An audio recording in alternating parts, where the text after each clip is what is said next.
and I felt like my business was also at a point where I was about to take off. Mm-hmm.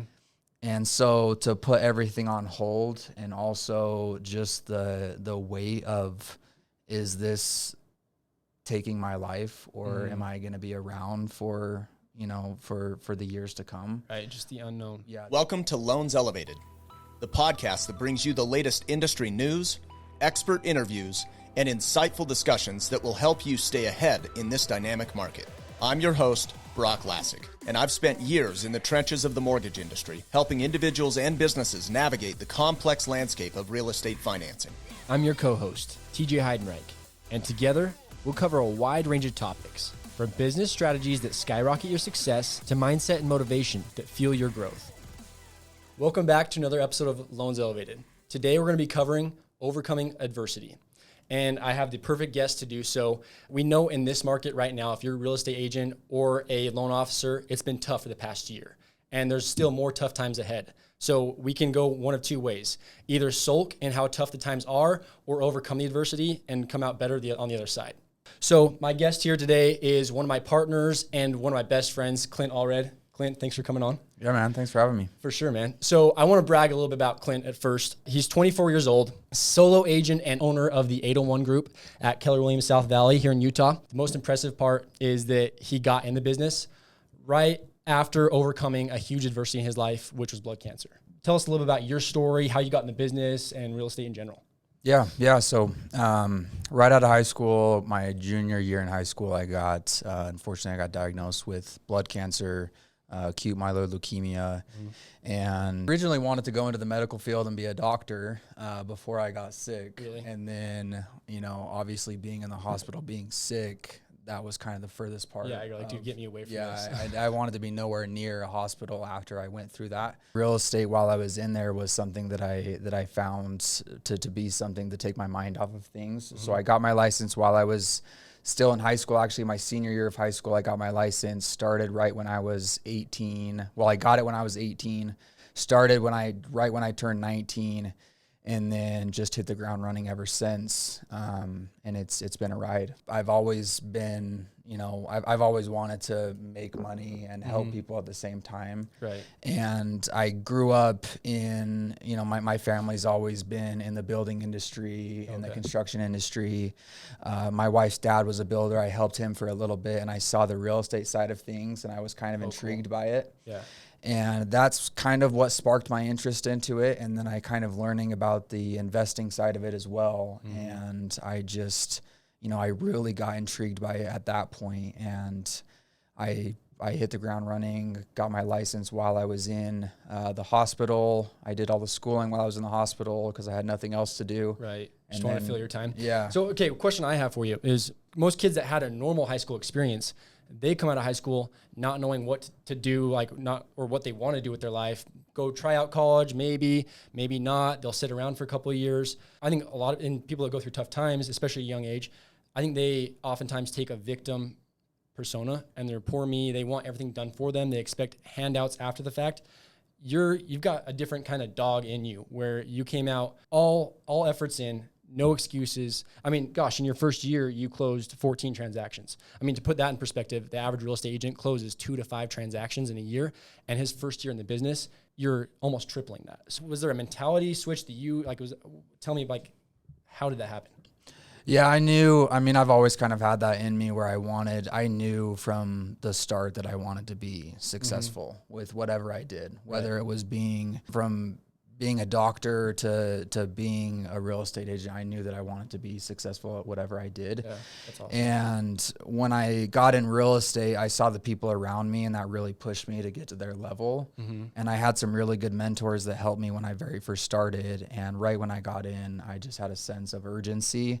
Right. And I think going through something really hard right off the bat and at a young age kind of aged me a little bit to the point where I felt like I didn't have a lot of time, but in a good way. I felt like I really needed to get ahead of the game. It put me in a point of I didn't want to go out and party with all my friends that were young and doing stuff that I didn't want to do. I wanted to get directly into work. I wanted to get into the workforce. I wanted to make money to provide for my future family. And that's exactly what I did. I went out, I put my head down, and I just got to work. Do you think you still have that same mindset now? Yeah, I think it's tenfolded. Really? I think after everything that's happened, I think it's just grown, and I think it's gotten a lot bigger as well. No, most definitely, most definitely. So, okay, you hit the business just right off the bat, balls to the wall. Keep going for a couple of years. You keep building on the solid base of 14 transactions your first year. How many years were you in the business when you last heard of your last news? I was I got diagnosed when I was 17, and then I had a couple years, got my license when I was 19.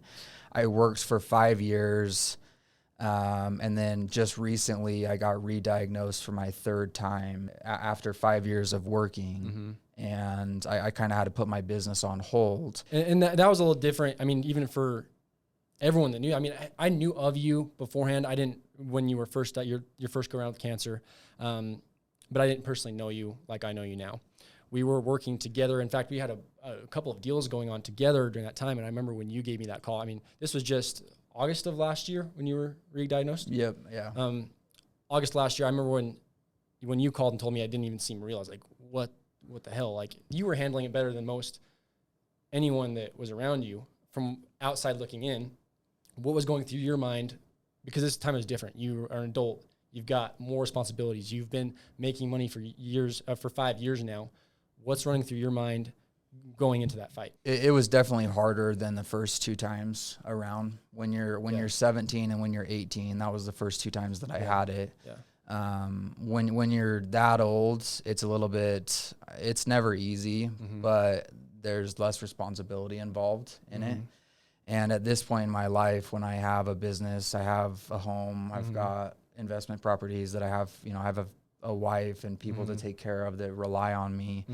It's a lot of responsibility to fill. And yeah, the unknown was very, very heavy for this time around, because you always, going through cancer, and anybody that knows this, it's always, you always know of a relapse. There's always like a possibility, but you never really, and if that relapse happens, you always are like, okay, it's out of the way. That was it. Yeah. And you never really think of a third time. Right. So the fact that it happened, it was kind of a spark. And is it common for a relapse to happen that many years after the second? No, not at all. It was, it happened about 2 weeks before I hit my 5-year in remission mark. And the chances of that happening were about 2%. And if I were to hit my 5 years, so after I hit my 5 years, once you hit the 5-year mark of being in remission, the chances of it coming back are extremely low, a lot lower than if it were to come back within the first 5 years. Right. So the fact that it came back 2 weeks before I was about to hit that 5 years was even harder of a harder pill to swallow. Right. No, it makes sense. Well, dude, and one thing that I can say about you through that process when it first hit, like I said, we were helping clients at that time, and this dude is sicker than a dog in bed, texting me, calling me about clients and stuff going on. I'm like, dude, you need to rest. Like calm down. We got a team here. We'll get it handled for you. Got a team at KW willing and able to help you. And he's out just serving his clients to the best of his ability, negotiating, talking to other agents. I'm like, damn, dude, this guy, he's a bad mother effer. He's got something different about him. I love that, man. How has overcoming cancer for the third time now shaped your business moving forward? You kind of mentioned a little bit beforehand, but what's the goal for you? Do you want to be building a team in the future? Do you what your next 5-10 year goal with real estate and your business? Where do you see yourself taking off? Yeah, good question. I think anybody that overcomes anything hard in life, I think it gives them, in the moment, it seems like you have nothing to look forward to.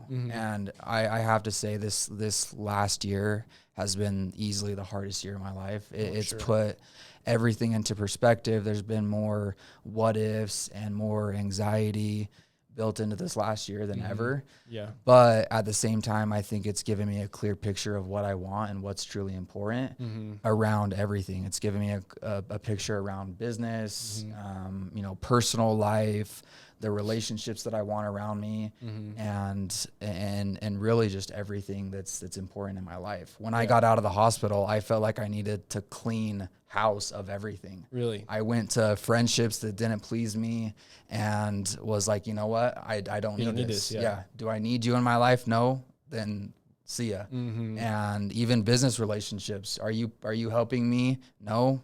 Then you're gone. Right. Like, and vice versa too. So with my business in that aspect of things, I think it just gives me that same version of what's important.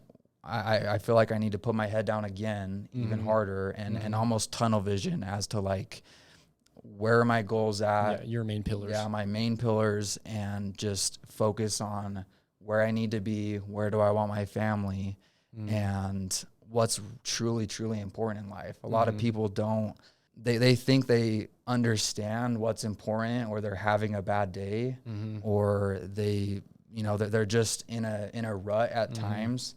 But if you were to throw your problems in a pile with everybody else's, I guarantee you'd happily walk back and pick yours up and walk away quietly. Just because they're that small. Dude, yeah, you helped me realize that. It was March of this year, dude. I was going through a rough spot. I had achieved some things that I never thought I'd be able to achieve, and I thought it'd make me feel a certain type of way. I achieved them, and I didn't. And it sent me into this spiral of depression. I texted Clint. Again, I think you just had a bone marrow transplant. You were sicker than a dog. And I'm like, hey, bro, I'm thinking about you. Just letting you know, I'm going through one of the toughest mental mindsets I've ever been in right now. And I get a call the next day talking me up. I'm like, okay, this should be the other way around. Like every week every single week throughout the process while he was sick, I'd call him on Mondays to start my sales calls for the week. He's always my first sales call because he's one of my best partners and one of my best friends. So I'm like, okay, I can practice my sales call on Clint. He's not going to care. We can laugh it off. No big deal. And while he's sick, he's still uplifting me every single week. I mean, I can't imagine I was the only one that was out, that was calling you, checking in. How do you keep that mindset? It's just same thing, just focusing on what's important to you, or how? It really just comes down to like how you're going to look at things and how you choose to look at it. I mean, I am in no way like the most optimistic person, and I don't want to portray that I am, but I definitely try to look at like the outlook of the whole entire situation as, is this going to benefit me? How is this going to help me? Right. Like I could take this and what I've been through. I could take what I've been through and like use it against me or play the victim card. Right. Which I think 90% of people do that were in your shoes. Yeah. I mean, how do you not, right? Yeah. But I choose to try to look at like, well, what was the positive? What did this teach me? What did you learn from it? What did I learn from this? So, I mean, to answer your question, like I really just tried to look at like, what helped me, what did I learn, and just kind of take that and put it towards other people as well. Yeah. And try to help them, because if I can help anybody, and teach them what I learned through that situation, then I see that as a win. Because a lot of people, it takes them a traumatic, life-altering thing to happen in order to learn what I learned. And I don't want that to happen to people. I want them to be able to learn that without having to go through what I went through or anything else. Yeah, most definitely. You came, how long have you been back in the workforce? Like full-time, probably 6 months, 4 to 6 months. 4 to 6 months? Okay, full-time, 4 to 6 months. You're closing a lot of deals already. It's, from the outside looking in, it's like you're back like you never left. How have you done that? Is there a certain strategy you're using? What's the secret sauce? It's been rough. Really? It's not as easy as it seems from the outside looking in. No, but I wish it was. But honestly, it's just been a lot of like putting your head down and getting to work. Yeah. And a lot of people think that it's just like, it's not pretty work. It's really takes a lot of, behind the scenes stuff, a lot of stuff that we do, like, calling and just letting people know that like, hey, I'm okay. I'm back to work, because a lot of it was turned off while I was gone. Right. Back to social media, getting out there and just letting people know what's going on and getting back to it. A lot of my business has been my family and friends, which awesome. I'm super grateful for. Yeah. So they've been super supportive, and it's been, a lot of referrals as well. But yeah, it's been a lot of work, especially in this market too, just adjusting to it. Well, and that's what is crazy to me is that it's one of the toughest markets we've seen in a long time. For you to come out of the gates and just kick butt again, we're seeing huge fallout in our industry left and right, just because of how tough the times are for real estate agents and loan officers. If you could give them one piece of advice for overcoming adversity and overcoming this tough time, what would you say that would be? I think for anybody right now that's in the business, that's currently in the business, I think if you can hold out and take market share right now, I think you're going to be in it for the long run. I mean, we're seeing people drop left and right, like you said. I mean, in both industries, in real estate and on the lending side of things.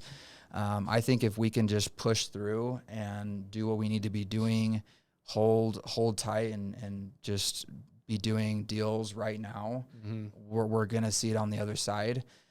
The struggle is just finding the consistency and finding, not changing too much, but changing just the right amount of things to like be doing enough deals. Right. Because when times get tough, people all of a sudden think that they need to change a ton of stuff. What am I doing wrong? Am I not doing enough? But they don't go back to the basics of what got them started in the first place. Who do they need to be talking to? That's huge. Everyone go back. Listen to that again. Go back 30 seconds because that is huge. Go back to the basics on what got you there and double down on that. Yeah. I mean, Gary Vee says it all the time. He says, micro speed, macro patience. Yeah. Do what you do, haul butt doing so, but long-term have the patience and the work will follow through. Yeah. Sorry, I cut you off though. No, exactly. Huge. Yeah. I mean, it's not complicated. People overcomplicate it so much. And it's really just a relationship business. Like if you have the conversations, if you care about people and you're there for them, it will tenfold. Yeah. I mean, my best year was in 2020 when I thought the world was, I just barely got started. And I thought like, great, I've been in the business for 2 years and I'm about to go through the biggest recession. And I'm going to be out of this business. Like, great, closing up shop early. Yeah. And then all of a sudden it turned into my best year just because I cared about people. Yeah. I wasn't even necessarily checking in on them on real estate. I was just reaching out. Are you okay? Do you need anything? Can I help you? Right. And then it turned into one of my best years ever. Yeah. Finding a need and providing that value wherever you can. Yeah, exactly. Don't overcomplicate it. Yeah. To anybody out there that's doing this business, don't overcomplicate it. Double down on what you're good at, on the business that you have. Go back and look at what's gotten you the business that you have, and just double down on that. No, dude, that's huge. Anything else you want to share? Anything that we can plug for your business? I don't think so. I mean, honestly, anybody that's in this business, I salute to you. Just keep going on it. And, I appreciate you having me. Yeah, no, if you guys aren't working with TJ, you better start. I appreciate it. And it's been great. I appreciate you having me. Yeah, no, thanks for calling, man. I appreciate it. We'll link Clint's Instagram and all social media in this, but please give him a follow and tune in for more. Thanks, guys. Thanks. Thank you for tuning in. For more industry insights, follow us on all platforms at Loans Elevated. And to get in touch with our team, call or text 801-713-4000 or visit loanselevated.com.